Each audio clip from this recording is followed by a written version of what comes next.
ናታልና ቤዛ እንግዲህ ወደ መረብ እየገቡ ነው። ሳያስቡት እንግዲህ ያላሰቡት ወጥመድ ውስጥ እየተጠመዱ ይገኛሉ። ይኸውም ናታል ባለፈው ጫካ ውስጥ አግኝቶ ያስጣላት እንግዲህ ከዚህ በኋላ ጓደኝነትና ፍቅረኛ እንዲሆኑ በጠየቀችው መሰረት ከእሷ ጋር እንደቀጠለና ቤዛም እንግዲህ መንገድ ላይ አግኝቷት መኪና የገጫትን ሰውዬ ስልክ ተለዋውጣ አሁን እንደቀጠለች ነው። ሆኖም እነዚህ ወንድምና እህቶች ግን የነ ያፌት እናትየዋ የያፌት ግሩፕ ናት። ይሄን ግን ሊያውቁ አልቻሉም እና ቀጥታ ሳያውቁት ወደ መረቡና ወደ ወጥመዱ ውስጥ እየገቡ እንደሆነ ነው። በጣም ያሳዝናል። ቀጣይ ደግሞ እንግዲህ እንደምታዩት ቢኒና ያፌት ተፋጠዋል። ያፌት እንግዲህ ቢኒ እንደከሰሰውን አውቋል። ከዚህ በኋላ የአሁኑን ክስ ግን ማስጠፋት እንደማይችል ነው የተነገረው። ይኸው ምንድን ነው እንግዲህ አዲስ መርማሪ ስለመጣ አዲሱ መርማሪ ተዋወቁታ ቢላቸው መተዋወቅና በገንዘብ የሚሰራ እንዳልሆነ ተነግሮት በጣም ተናዷል። ከታገቱትም ውስጥ አንዷ ድንገት ታሪኩ በሩን ከፍቶት ሲሄድ ያፌትን አይታው ነበር። ስላየችኝ አሁን እዛ ውስጥ ገብታ ለነ ህዊ ትነግራለች። ህዊ ደግሞ ካወቀች እኛ አደጋ ላይ ወደቅን ማለት ነው። ህዊ እኔ መሆኔን እስካሁን ስለማታውቅ ይችን ልጅ እንደምን ብላ አምጣልኝ ብሎ ነበር ያዘዘው። ያችንም ልጅ ገብቶ እንግዲህ ሲያራት እባክህ እናት የለህም ወይ? ሁለተኛ አይለመደኝም በእናትህ ብትለውም እየጎተተ ሲያስወጣት ለምን ይወስዳታል? እናስጥላት እንጂ እያለ እየተናገረች ሰሚ ግን አልነበረም። ከዛ ወሰዳትና ለያፌት ሰጣት። ያፌትም እንግዲህ አረ ሁለተኛ አድርግ ያልከኝ ነው የማደርገው፣ ሁለተኛ አልናገርም፣ ያየሁትን ነገር ሁሉ ውስጥ ላሉትም አላወራም በእናት ስትለው በእናቴን እላይ ሰማይ ቤት ታገኛታለች ሰላም ቤሊ ብሎ አንገቷን ቅልው አድርጎ ነበር የጣላት። በጣም ያሳዝናል። ከዛ በኋላ ውስጥ ያሉት ልጆች የተነጋገሩ ነበር። ህዊሞም ስንት ዓመታችሁ ነው እያለችም እየጠየቀች እያጠናች ነው። እሷም ደግሞ የማትወጣው ችግር ውስጥ ገብታለች። ቀላል መስሏት የገባችሁ ነገር ከባድ ነው። ሰላም የቻናሌ ተከታታዮች እንደምን አላችሁ? ሰላማችሁ በያላችሁበት ይብዛልኝ። ለቻናሌ አዲስ የሆናችሁ ሰብስክራይብ፣ ላይክ፣ ሼር እያደረጋችሁ አበረታቱኝ። እስካሁንም የምታበረታቱኝ ከልብ ነው የማመሰግነው። ቀጣይ ክፍል ሐረግን ይዘንላችሁ መጥተናል። እንግዲህ ናታል እንግዲህ ባላወቀው መንገድ ሰውን አስጥላለሁ ብሎ እንግዲህ እሱ ወደ እነ ያፌት ወጥመድ ውስጥ በድጋሚ እየገባ መሆኑን አላወቀውም። እንዲሁም ቤዛ ማለትም ቤዛን የተዋወቃት ልጅና እሱን የተዋወቀው ልጅ ወንድምና እህት ናቸው። እናታቸው ደግሞ የነ ያፌት ባልደረባ ናት። በጣም ያሳዝናል። እና አሁን ደግሞ ቢኒና ደግሞ ያፌት ፊት ለፊት ተገጣጠሙ። ከዛ ይመስለኛል ውሾቹ ነግረው ይሆናል የመጣው አለው። ደግሞ ተደራጅተህ ነው የመጣህልኝ አለው። ዋው አለው። ደግሞ እንደምታየው እኔ ደግሞ ሰፈር ውስጥ ሰው ባለበት ውስጥ ነው ያለሁት አለው። እንደለመድከው ምንም ማድረግ ደብድበህ ወይንም አንድ ነገር ማድረግ የማትችልበት ቦታ ትሰማለህ አንተ ደደብ። አሁኑኑ የከፈትከውን ፋይል ማዘጋ ከሆነ አንተም ቤተሰቦችህንም ሁላችሁንም መቀመቅ ውስጥ ከታችኋለሁ አለው። ስለዚህ ሁላችንንም ያለ ዘር ስታስቀረን ነው አለው። አዎ እና ታዲያ ሚስትህንም ነዋ የምትገላትም። እኔ እኮ የሚስትህ አጎት ነኝ፣ አታከብረኝም እንዴ ነበር ያለው። እንደውም በአክብሮት ማየት አለብህ አንተ ቆሻሻ ነው ያለው ያፌት ዘወር ዘወር እያለ። እኔ ነግሬሃለሁ አገኘሃለሁኝ አለው። ያደረግከውን ነገር ሁሉ እያንዳንዱ ነገር አስከፍልሃለሁ አለው። እንደ በፊቱ እስር ቤት ውስጥ አስገብቼ እማልፍ እንዳይመስልህ፣ አጠገብኩኝ ህይወትን ሲኦል ነው ማድረገው አለው። እሺ አልጠራጠርም አለ ቢኒም። እንደውም ሲኦል ገነት ነው ለኛ አለው። ለማንኛውም እሺ አይዞህ፣ የአሁኑ ዳኛ በገንዘብ የሚገዛ አይደለም አለው። አዎ እሱን እናያለን ብሎ ያፌት ተናዶ ወደ መኪና ውስጥ ነበር የገባው። ግን ናታል እንግዲህ የፍቅረኛው እናትም ናታል ለምን እንደተጠጋትና ምን እንደፈለገ አረጋግጡልኝ፣ ተከታተሉልኝ ብላ ተናግራለች። ሆኖም ግን እየተከታተሉት ይገኛሉ። በዚህ ጊዜ አጋጣሚ የሆኑ ሰዎች እየተከታተሉት እያለ ስልክ እያወራ ሲሄድ ገኒን ለማግኘት ነበር የሚሄደው። ገኒና ቢኒ ከጉልታቸው ቁጭ ብለው ነበር። ከዛ መጣ ቢኒ። ናታል መጣን ያልከኝም እንዴ አለች ገኒዬ። አዎ ይሄው ስልክ እያወራ ብሎ ዞር ሲላጣው ለምን እነሱ የነዛ ቤተሰቦች እየተከታተሉት መሆኑን ስላወቀ ገነትና ቢኒያምን ማሳወቅ የለብኝም ብሎ እንደገና መንገዱን ቀይሶ ተመልሷል። ተመለስክሳ ለምን ተመለስክ ብሎ ሲጠይቀው የሆኑ ሰዎች እየተከታተሉኝ ስለሆነ ነው። ስለዚህ እባክህ በእንደዚህ አይነት ፍጥነት ይመጣሉ ብዬ አላሰብኳቸውም ነበር። ስለዚህ መንገድ ልቀይርና ወደ ሌላ መንገድ ልለፋቸው ብሎ ነበር ያለፈው።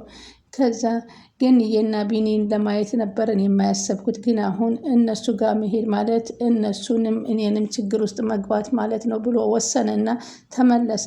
እንዴት ተመለስክ ሲለው ወንጀል እየሰራህ ነው እንዴ ሲለው ጠየቀው። አረ እኔ ወንጀል አልሰራም አለ። እንዴ ናታል ምን ሆኗል አለ። ገንዬ እየመጣ ነው አላልክም እንዴ አለች። ይሄው ብሎ ዘወር ሲል ነበር ያጣው። በጣም ተጨናነቀና እንዴ ምን ነው እዛ ስልክ ላይ እያወራቸው ነበረ አለ። ስለዚህ እኔም እኮ ምንድን ነው ታጥፎ ሲሄድ እኮ ግራ ገብቶኛል አለ። ነው የሆነ ነገር አለበት እንዴ ምን ደረሰበት? ኧረ ምንም ነገር የለበትም። አሁን ቤቱንም እንደውም ይህንም ያንቺንም ጉልት ትላንት በዚህ ስናልፍ አሳይቼዋለሁ አለ። ታዲያ ምን ሆኖብኝ ይሆን ብላ ገንዬ አዘነች። ወይኔ ምን ሰምቶ ይሆን ስለ ልጄ አለች እና ተጨናነቀች። ከዛ ደግሞ ጽዮን ነገሩን ሰምታው ይሆን እንዴ ብላም አሰበች። ከማን ልትሰማ ትችላለች? ያ የማይረባ መቼም አለ። ያ የማይረባ የምትለው ሊከቶ ማን ነው አለችው። ይህ 10 ጊዜ የምትሰድበው ማን ነው ብትለው ሊናገር አልፈለገም። ከዛም እንግዲህ ሴትየዋም እንግዲህ ልጅቷም እንግዲህ ቀጥራው እያናገረችው ነበር እሱንም። ከዛም አብረው ቁጭ እንዳሉ እንግዲህ ከዛ ጽዮን መኪና የገጫትም ቤዛን ለመጠየቅ ወደ ቤት ሄደ። ቤት ሄዶ ግን እባክህ መኪና ውስጥ እንደተዋወቅን እንጂ እንደ ሌላ ነገር እንዳታወራ፣ ምን ነው የምትፈሪው ሰው አለሽ እንዴ? ሳስበው ቤተሰቦች መልካሞች ይመስላሉ ሲል ይጠይቃታል። አዎ እኔ ነበርኩ እንጂ ክፉ የነበርኩት እነሱ መልካሞች ናቸው ትለዋል። እና ታዲያ አሁን ምን ሆነች ነው ሲላት፣ አይ በቃ አሁን እነሱ የራሳቸው ችግር አለባቸው፣ አባታቸው ሞቷል። ጽዮን ከመርሳቷ የተነሳ ደግሞ ስላልተነገረች ችግር ላይ ስለሆኑ ይሄን ነገር እንዲሰማ አልፈልግም። ከዛ ስለ አባቱ አሟሟት ነገራት። ከእናቱ ጋር ምንም አይነት ግንኙነት እንደማይወዳትና እንደውም ስናስበው ከሁኔታው ከወሬው እንደምንረዳው የዚህንም ልጅ አባት እናቲቱ ሳታስወግደው አትቀርም። ይቺ የናፌት ግሩፕ ማለት ነው። በዛ ላይ እንግዲህ ኤፍራታ ደግሞ የገንዬን እናትነት ዲኤንኤን ማስመርመር ትፈልጋለች። ደውላም የዲኤንኤን ማስመርመር ፈልጋለሁ ገነት እውነት የኔ እናት ናት ወይ ብዬ ቼክ ላድርግ ብላ ስትጠይቅ በጣም ከመጠን በላይ ያለ ገንዘብ ስትጠየቅ እንዴት ሰው ለእናቱነቱን ለማሳወቅ ይህን ሁሉ ገንዘብ ይጠየቃል? ከየት አምጥቼ ነው ታዲያ ይህን የምፈልገው? ለማንኛውም እሺ ብላ አሰበች። ሴትዮዋ ከልጇ ጋር ናታል ቁጭ ብሎ እያወራ የተጫወቱ እያሉ ስልክ ደወለችለት። ስማ ልጄ ካንተ ጋር ከሆነች እንዳሰማህ አለችው። እሺ ምን ፈልገች ነው ብሎ እንደ ወንድ ሆኖ በወንድ መስመር ሆኖ ያወራት ገባ። ለማንኛውም እፈልግሃለሁ ወደ ቤት ና ቶሎ የምነግርህ ነገር እና የምጠይቅ ነገሮች አሉ ሲል እሺ አላት። እሷንም ይቅርታ አድርግልኝና እኔ የሆነ ሰዎች እየጠበቁኝ ነው ሊሄድ ነው አላት። እንግዲያውማ እኔም ወደ ቤቴ አልሄድም ወደ ጓደኞቼ ነው የሚሄደው ስትለው እሺ ብሎ ወደ እናትየዋ ሄዷል። እንግዲህ ይቺ እናትየዋ ምን ልታደርገው ነው ናታልን? እውነት አሳልፋ ለያፌት ልትሰጠው ነው? በጣም ያሳዝናል። እንዲሁም ደግሞ አንዳንድ ጊዜ ሰውን መርዳት መጥፎ ነው። የዛችን ቀን ጫካ የሄድክባትን ቀን ረገምኳት አለ። ምን ነው ስትለው እንዴ ምናልባት እኮ አንቺን ሊያጠምዱት የመጡ ሰዎችን እኔም እዛው እነሱ ግሩፖች መስያቸው ሊሆን ይችላል ቤተሰቦችሽ አላት። አይ እንደዚህ እንኳ አስተሳሰብ የለም እማዬና እኔ እጅና ጓንትነን ትንሽ ከወንድሜ ጋር ነው የማንስማማው ብሏ ተናገረች። ቢሆንም ግን ምን ነው ያኔ ባላስጣልኩሽ ኑሮ ባላወቅኩሽ ብሎ እሱም እንደገና ይናገራል። ጽዮን ደግሞ ከዳግም ጋር ሁና አጅሬውን ሄዳ አቤልን እንግዲህ አፋጣ ይዛ እውነታውን እንዲያወጣ ከዚህ በኋላ ያፌት ምን እንደሚፈልግ ከወንድሜ እንድታጣራልኝ ይፈልጋለሁ። አላጣራም ያልክ እንደው ይሄ ሁሉ ነገር የተናገርከውን ሪከርድ በስልኬ አድርጌያለሁ ብላ ስትናገረው እናንተ የሞታችሁ በአፌት ማን እንደሆነ አታውቁም እኮ አሁን አንተ ነህ እንጂ ዳግም ነው የሚጎዳው ብላ አትሰብለው በቴክኒክ ሸውደውታል። በጣምም ተናዷል ዳግም። ምን ይፈጠራል? በተለይ አሁን በጣም የሚያሳስበው የቤዛና የናታን ከነ ያፌት ግሩፕ ውስጥ እናትየዋ በምን አይነት መንገድ ታስገባቸዋለች የሚለው ነው። ስለዚህ ይህን ነገር አጣርቶ ያቅበት ይሆን? አሁን ደግሞ ጠርተዋለች። ምን ልታስረዳውና ልትናገር? ወንድ ልጄን የሚፈልጋት ለፍቅር ነው ወይንስ ሰው ልኮት ነው ልጄን ሊያጠናት?